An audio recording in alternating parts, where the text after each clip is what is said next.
तो जीवन बदल जाएगा साहब।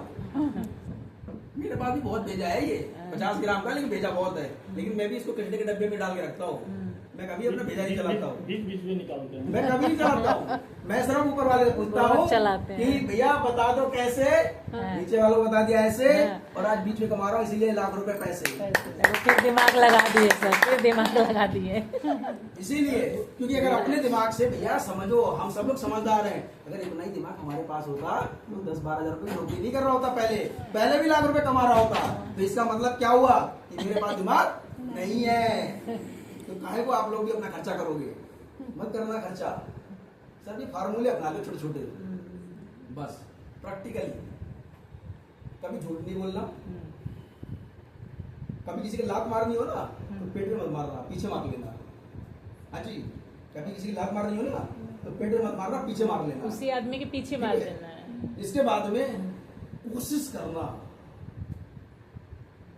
हकीकत वो अलग बात है, कोशिश करना कि अपनी वजह से कभी भी चाह के भी गलती से भी गलती ना हो, अपनी वजह से चाह के भी गलती से भी किसी का दिल ना दुखे, अपनी वजह से चाह के भी कभी किसी का बुरा ना हो। हाँ, आपके बारे में कोई कर रहा है तो कर दे, टेंशन मत लेना, टेंशन मत लेना। अगर आपके बारे में कोई कर रहा है ना तो करने देना, प्रैक्टिकली चीज है। एक बार गौतम बुद्ध जी एक गांव से निकले, एक बार गौतम बुद्ध जी एक गांव से भिक्षा लेकर के निकले, तो पीछे पीछे मेरे जैसा कोई पागल आया कि साधु जी रुक जाओ, साधु जी रुक जाओ। वो पीछे मुड़ के देखते हैं तो एक भाई बंधु होता है, वो आ रहा होता है, वो भाग के आता है और एक मिठाई का डब्बा लाता है, और वो मिठाई का डब्बा गौतम जी को देता है, बोलता है प्रभु ये आपके लिए।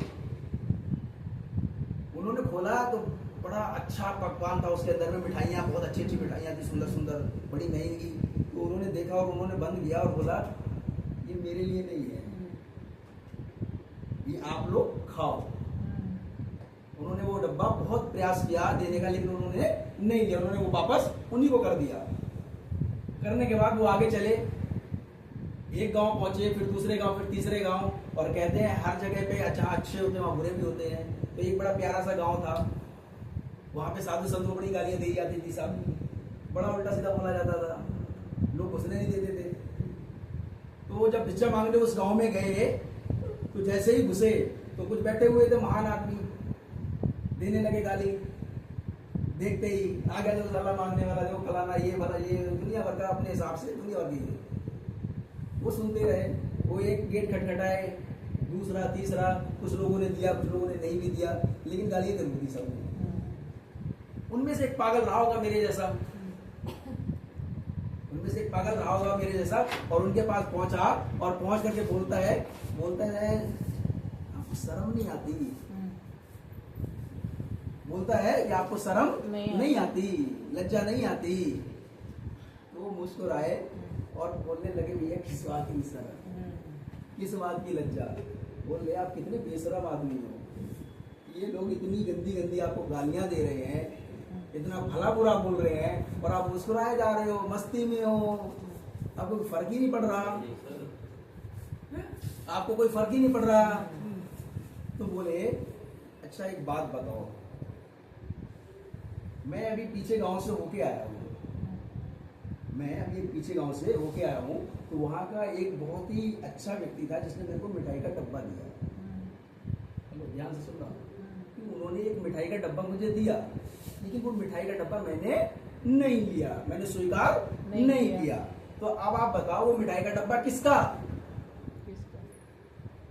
जिसका था उसका। तो वो सीधा बोल रहे हैं कि भैया जिस जाहिर सी बात है जो लेके आया, अगर आपने स्वीकार नहीं किया तो उसी का। तो बोल रहा था मेरी खुशी का भी राज यही है, जितने भी प्यारी प्यारी बातें बोली मैं तो लेता ही नहीं हूँ, मैं तो लेता ही नहीं, मैं तो स्वीकार ही नहीं करता। तो ये गालियां किसकी हुई? जिसने दी, सारे के सारे नस्त मस्तक हो गए वहीं पे, और सारे शिष्य बन गए होंगे। तो यदि आपका बारे में कोई भला बुरा भी अगर बोलता है, गलत कर रहा है, तो सब करने को मुस्कुरा के निकल जाना, बहस मत करना। जीवन में अगर बड़ा करना है ना तो छोटी छोटी चीजों को इग्नोर करना। कोई अगर गाली दे रहा है ना, सुनना, आगे निकल जाना। हाँ गुस्सा आएगा, गुस्सा है तो कैसे अपने आप को मुट्ठी बांधना बहुत तेज से, लंबी सांस लेना और निकल जाना। लेकिन लड़ना नहीं है। कोई गलत बोल रहा है तो बोल ले दो, निकल जाना। ये साल भर करके देखो सर।